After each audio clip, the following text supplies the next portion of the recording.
تو شاعر کہتا ہے آقا،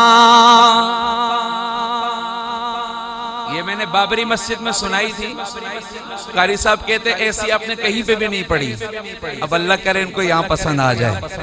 اپنی لسی تو ہر کسی کو میٹھی لگتی ہے ماشاءاللہ، اپنی لسی تو سب کو، قاری صاحب کی اپنی مسجد تھی تو زیادہ مزہ ہے، تو لاشاری صاحب یہ آپ کی، آپ کو زیادہ مزہ آئے گا، کوئی مصروف ہوں گے۔ ہاں صلی اللہ ماشاءاللہ صلی اللہ علیہ، تو پڑھو گے میرے ساتھ جامپور والوں، مل کے کہو آقا تیرے آنے سے رنگ بدلا زمانے کا۔ میں آپ کو ایک اور بات بتاؤں، علماء موجود ہیں، بزرگ حضرات موجود ہیں، یہ نعت میں کیوں ہر جگہ پڑھتا ہوں اس کی وجہ بتا دیتا ہوں۔ میں نے مدینہ منورہ میں علماء کی ایک مجلس تھی، وہاں پر یہ نعت پڑھی، میں پھر پاکستان آیا، اللہ کی شان یہ ساتھی گواہ ہیں اس بات کے کہ ہم ایک ساتھ جا رہے تھے لاہور، تو خانیوال کہیں ہم رکے تھے، میرے مدینہ کے ایک عالم مولانا سلمان کا فون آیا، کہنے لگے مولوی صاحب آپ نے جو وہ نعت پڑھی تھی اس میں ایک شعر پڑھا تھا۔ میں نے کہا کہ تو علماء کی مجلس تھی، تو ایک عالم کو خواب میں اللہ کے نبی صلی اللہ علیہ وسلم کی زیارت ہوئی، تو ہمارے نبی نے فرمایا کہ انس کو بولو کہ اس شعر کو بار بار پڑھا کرے، تو میں اس وجہ سے اس نعت کو ہر جگہ پڑھتا ہوں، یہ میری مجبوری ہے، مجھے حکم ہے، تو آپ سنیں گے تو آپ کو بھی اجر ملے گا انشاءاللہ۔ اور وہ شعر کون سا تھا میں اس کی تفسیر بیان کروں گا، پھر آپ کو سمجھ میں آئے گا انشاءاللہ، اس کی طرف اشارہ کروں گا۔ تو ایک بار سارے پڑھو ماشاءاللہ، بڑے مبارک مجلس سے سارے پڑھو میرے ساتھ آقا تیرے آنے سے رنگ بدلا زمانے کا، آقا تیرے آنے سے رنگ بدلا زمانے کا، ہے بت سے گرا تیری ہر بت بت خانے کا،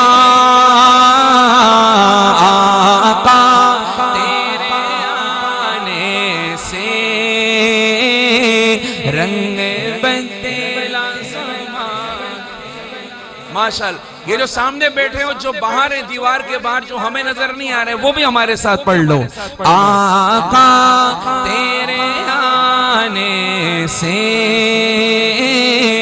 رنگ بدلا۔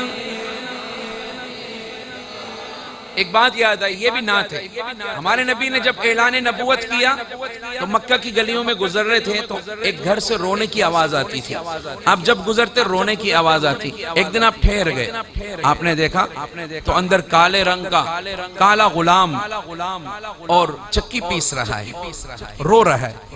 آپ نے فرمایا کیوں رو رہے ہو؟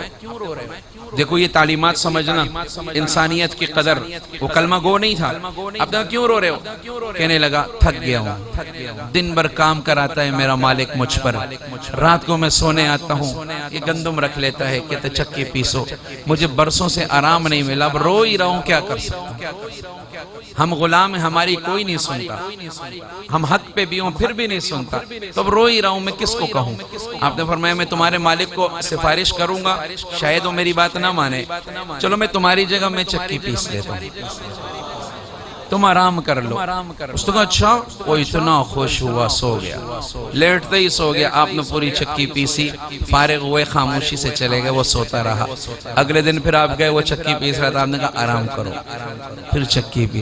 اگلے دن پھر گئے، کہا آرام کرو، پھر چکی پیس۔ کوئی کلمہ گو تھا؟ تو میرے نبی کیوں خدمت کر رہا ہے؟ انسانیت کا احترام کہ اللہ نے اس کو بنایا ہے۔ یہ چیز جب دل میں آئے گی نا، سب کے لیے محبتیں آئیں گی، ہم پھر امتی بنیں گے۔ اگلے دن آپ گئے، اس نے روک دیا، کہا آپ ہو کون؟ ہماری تو کوئی سنتا نہیں ہے، ہم شور مچائیں، ہم حق پہ بھی ہوں، ہمیں کوئی گھاس نہیں ڈالتا، آخر آپ کون آ گئے جو میری ہر دن خدمت کر کے جاتے ہو، مجھے سکون پہنچاتے ہو؟ آپ نے فرمایا اچھا سنو، مکہ میں ایک آدمی ہے جس نے نبوت کا اعلان کیا ہے، جانتے ہو اس کو؟ اس نے کہا ہاں، اس کا نام محمد ہے۔ میں جانتا ہوں۔ یوں کہا میں جانتا ہوں۔ آپ نے فرمایا وہ محمد میں ہی ہوں۔ صلی اللہ علیہ وسلم کہنے لگا اگر ہم پر کوئی مہربان ہو سکتے تو وہ نبی ہی ہو سکتے. زمانے نے دیکھا وہ کالا آدمی زمانے کی مصیبتیں مشکلاتوں کو طے کرتا کرتا کرتا ایک وقت آیا کہ آج ہم اس کو بلال حبشی کے نام سے یاد کرتے ہیں. اب سنو شاعر کیا کہتا ہے. تپتی ہوئی ریتوں پر پڑھے کلمہ بلال تیرا. کہو سبحان اللہ, گونج کے کہو سبحان اللہ. تپتی ہوئی ریتوں پر پڑھے کلمہ بلال تیرا, انداز میرا لائے تیرے ہر پروانے کا آقا, تیرے رنگ بدلا زمانے کا. آخر والے بھی آقا تیرے آنے سے رنگ, جس کو بھی ملا صدقہ حسنین کے نانا سے, جس کو بھی ملا صدقہ حسنین کے نانا سے, منگتا وہ بنا سائل سلطان زمانے کا. آقا تیرے آنے سے رنگ بدلا. صلی اللہ. اب وہ شعر جس کے بارے میں مجھے سالم نے کہا کہ اللہ کے نبی نے کہا بار بار پڑھو, وہ شعر یہ ہے. سننا, معراج کی رات اللہ نے جبریل کو بھیجا, جاؤ آج میرے محبوب کو لاؤ. جبریل آئے, ہمارے نبی آرام کر رہے تھے, سو رہے تھے. سوچا نیند سے کیسے اٹھاؤں, بے ادبی نہ ہو جائے, عاشق معشوق کا معاملہ ہے, گستاخی نہ ہو جائے. کہا یا اللہ آپ کا محبوب سو رہا ہے, سلام کر لوں آنکھ کھل جائے. کہا نہیں, نیند خراب ہو. یا اللہ تھوڑا ہلا دوں آنکھ کھل جائے. نہیں, کھٹکھٹا دوں آنکھ کھل جائے. نہیں, نیند خراب ہو. اب جبریل بھی پریشان کہ نیند سے کیسے اٹھاؤں, اللہ کے پاس لے جانا ہے, براق آیا ہوا ہے, براق آیا ہوا ہے, کیسے لے جاؤں. کہ یا اللہ مجھے طریقہ نہیں آ رہا نیند سے کیسے اٹھاؤں.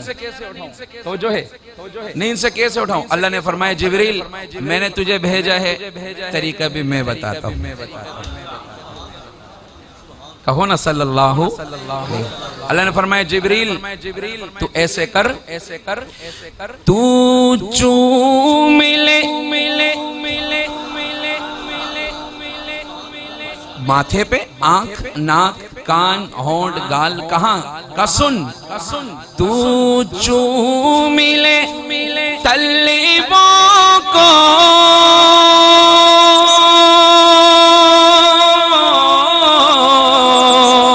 کافوری ہونٹوں سے.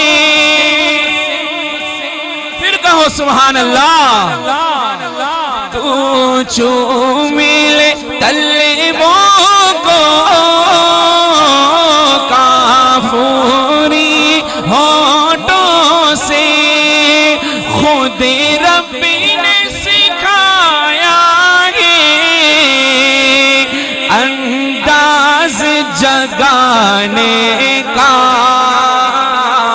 آقا تیرے آنے سے رنگ بدلا زمانے کا. محبت سے گونج کے آقا تیرے آنے سے رنگ بدلا زمانے کا. صلی اللہ آخری شعر سناؤں؟ علماء موجود ہیں ہاں ایک دفعہ پھر پڑھو، یہ تو جتنی بار سنو گے مزہ آئے گا۔ چلو ایک اور بات بھی سنا دو۔ وہ جبریل کو کسی نے کہا بعد میں، تجھے تو حکم ملا تھا کافوری لب حضور کے تلووں سے جڑیں گے آنکھ کھل جائے گی، جبریل تجھے کیا ہو گیا تھا؟ تو پیچھے کیوں نہیں ہٹ رہا تھا؟ تیرے لب کیوں جوڑے رہ گئے اتنی دیر تک؟ تجھے کیا ہو گیا؟ جبریل کہنے لگے نہ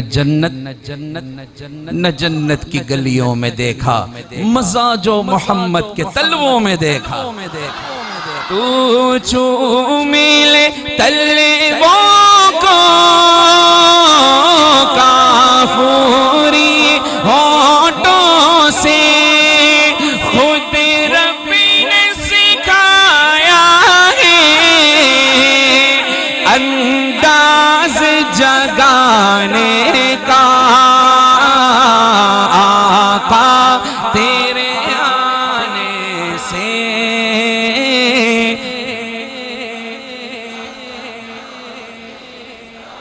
اب آخری شعر سننا، دل پہ ہاتھ رکھ کے سننا۔ اس شعر میں میرا اللہ اپنے حبیب کو تسلی دے رہا ہے۔ تسلی کے الفاظ سنا رہا ہوں، جامپور والوں یہ یاد بھی کر لینا، آج تک حشر کے میدان کا جو فلسفہ ہمارے ذہنوں میں ہے وہ بدل جائے گا عجیب طریقے سے۔ شعر سننا، اللہ تسلی دے رہے، الفاظ کیا ہے؟ محبوب صلی اللہ محبوب نغم کرنا سر حشر تو امت کا، محبوب نغم کرنا سر حشر تو امت کا۔ کیوں؟ محشر تو بہانہ ہے تیری شان دکھانے کا۔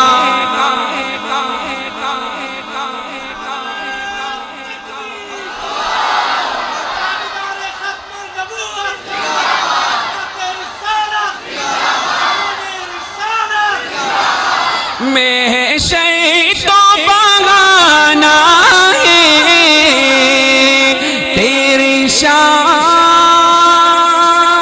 دکھانے کا، آقا تیرے آنے سے